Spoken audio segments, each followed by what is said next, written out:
My name is Praise. I am 9 years old, a child who has faced challenges most cannot imagine. Life has tested me in ways that push me to the edge, but my faith and the lessons I've carried from my upbringing have been my anchor. This is not just my story, it is a testament to what it means to hold on to hope in the face of adversity. A life shaped by loss. When I was just a little boy, I lost both of my parents. It was sudden and cruel, leaving me without the comfort of their arms or the guidance of their voices. Left to navigate life alone, I was placed into foster care, where life became an uphill battle. Being differently abled only added to the challenges. I couldn't walk properly, and my condition made me a target for teasing and exclusion. At school, I was often left out of games and activities. My classmates whispered behind my back,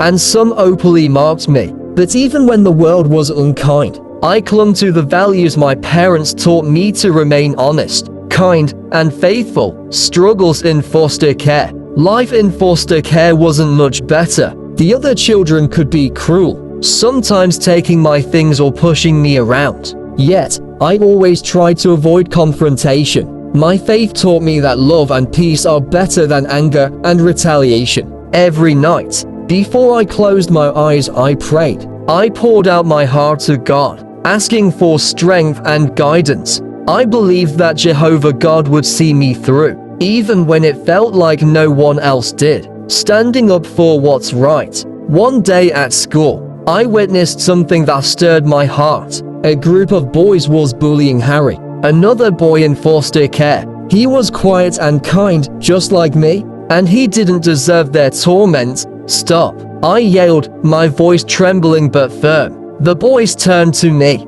their faces filled with anger. They pushed me to the ground and laughed as I struggled to get up.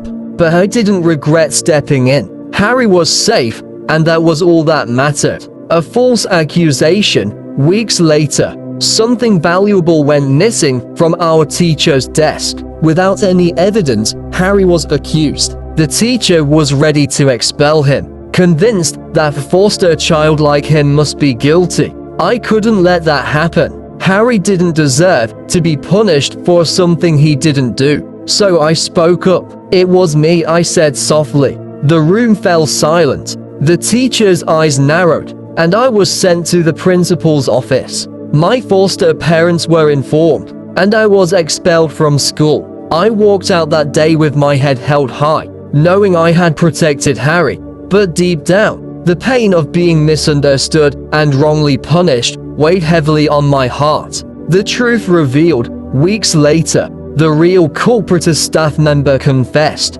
I was invited back to school with an apology, but the damage had been done. Still, I chose to return, not out of pride but because I saw an opportunity to share a message of hope.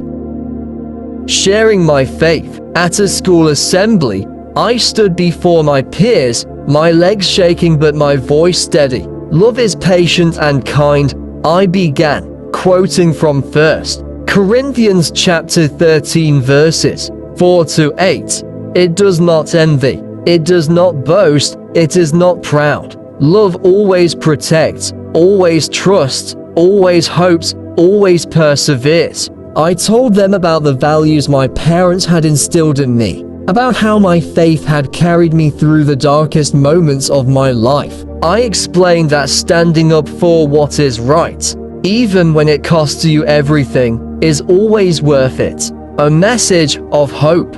Life is still far from easy. I'm still in foster care, still facing challenges, but my faith gives me strength. I believe that Jehovah God sees my struggles and hears my prayers. One day, He will make all things right. My story is not just about the pain I've endured, but about the hope that keeps me going. It's a reminder that even in the darkest moments, love and faith can light the way.